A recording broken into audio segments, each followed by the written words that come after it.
Friends, जैसा कि पता है आपको कि इस वीडियो में क्लास 10th का बायोलॉजी बुक का फर्स्ट चैप्टर पढ़ा रहा हूँ। तो इससे पहले 2 ठो वीडियो आ चुका है, ये तीसरा वीडियो है।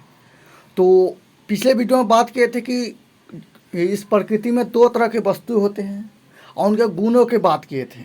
ठीक है, तो एक तरह के वस्तु का गुण बताए थे कि उनमें प्राण होता है, वह श्वसन करता है, प्रजनन करता है, उत्सर्जन करता है, वो गति करता है, उनमें फीलिंग, इमोशन, अनुभव होता है। और एक तरफ बताया कि ये सब नहीं होता, यानी कि उसमें श्वसन नहीं होता है, प्राण नहीं होता है, वे गति नहीं करते हैं, भोजन नहीं करते हैं। तो एक साइड इधर बताते हैं और इस साइड इधर बताया है।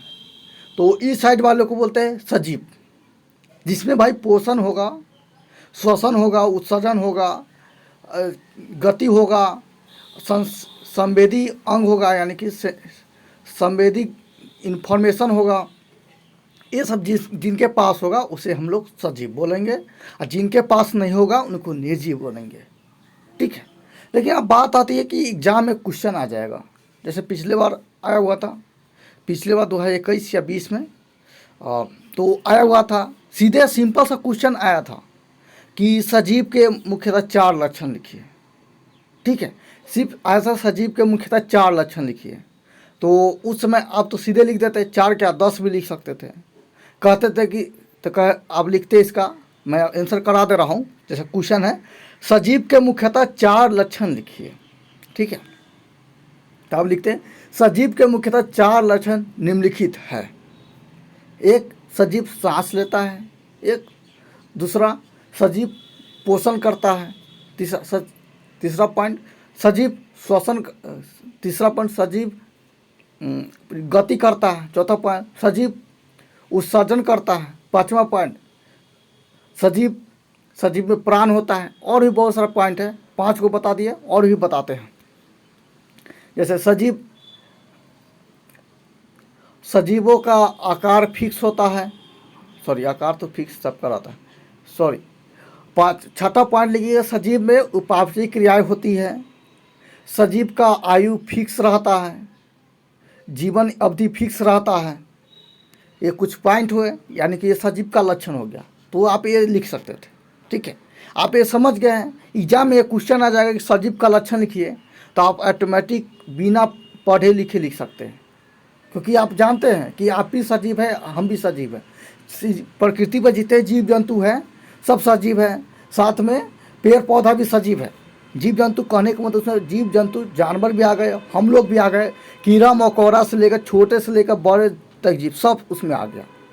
ठीक है, जो दिखता है नहीं दिखता है सारा जीव जो है सजीव में आ गया।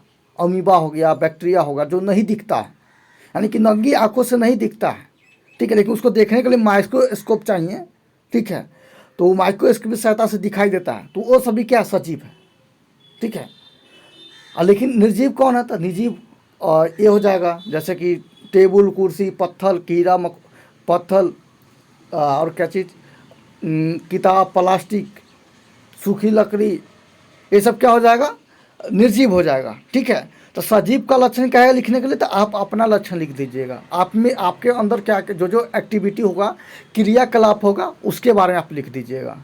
कहे कि सजीव, जैसे आप सांस लेते थे कहिए सजीव सांस लेता है। आप भोजन करते थे कहिए सजीव भोजन करता है। आप उत्सर्जन करते तो कहिए सजीव उत्सर्जन करता है। आप प्रजनन करते हैं तो कह दीजिए सजीव प्रजनन करता है। 4 पॉइंट हो गया। आप गति करते हैं तो सजीव भी गति करता है। आप में इमोशन, अनुभव, फीलिंग, सूचना को ग्रहण करने के लिए ये सब अंग होते हैं, तो सजीवों में ये सभी सूचना ग्रहण करने के लिए विशेष अंग होते हैं। आपकी आयु फिक्स है तो सजीव की भी आयु फिक्स होती है। इस तरह से आप सजीव के बारे में लक्षण लिख सकते हैं। ठीक है, आपको ये समझ में आ गया होगा। अब निर्जीव का कहेगा लक्षण, निर्जीव का ऐसे लक्षण नहीं कहेगा। ठीक है, अब मेन एक और अलग सवाल पूछ सकता है, सजीव और निर्जीव में अंतर क्या है? तो इसका सजीव का लक्षण याद हो गया, आपको समझ में आ गया, तो इसका अंतर भी आप आसानी से लिख पाइएगा। और इस सजीव और निर्जीव में अंतर जो है, इस सजीव और निर्जीव टॉपिक 6ठे क्लास से स्टार्ट है। 6ठा क्लास साइंस उठाइएगा तो उसमें टॉपिक दिया जाएगा सजीव और निर्जीव। ठीक है, तो सजीव और निर्जीव में अंतर पूछा जाएगा तो आप सिंपल से लिखिएगा, सजीव सांस लेता है, निर्जीव सांस लेता है। सजीव भोजन करता है, निर्जीव भोजन नहीं करता है। सजीव उत्सर्जन करता है, अपशिष्ट पदार्थों को शरीर से बाहर निकालता है, लेकिन निर्जीव अपशिष्ट पदार्थ को बाहर नहीं निकालता है, यानी कि इसमें उत्सर्जन क्रिया नहीं होती है। सजीव गति करता है, निर्जीव गति नहीं करता है। कहेगा सजीव वृद्धि करता है, गति दूसरा हो गया। सजीव वृद्धि करता है, निर्जीव वृद्धि नहीं करता है। और भी पॉइंट सब है, ठीक है। इस तरह क्रम बाई आप लिख सकते हैं, समझ रहे हैं ना, ठीक है। और कहिएगा सजीव में अपनी निर्णय लेने की क्षमता खुद होती है और निर्जीव में निर्णय लेने की क्षमता नहीं होती है।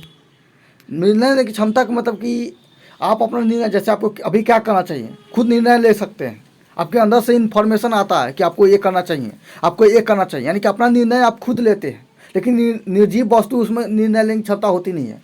जैसे कोई मान लो कि पत्थर पड़ा हुआ है, उसको कुछ फीलिंग है, कुछ अंदर हो ही नहीं रहा है, उसको खुद क्या पता कि क्या निर्णय लेना है, ये सब कुछ नहीं होता, ठीक है। तो इस प्रकार आप सजीव और निर्जीव में अंतर लिख सकते हैं, ठीक है। तो इस वीडियो में सिर्फ सजीव और निर्जीव के बारे में बताया हूँ, आगे मैं और बताने वाला हूँ, तो नेक्स्ट वीडियो का इंतज़ार कीजिए।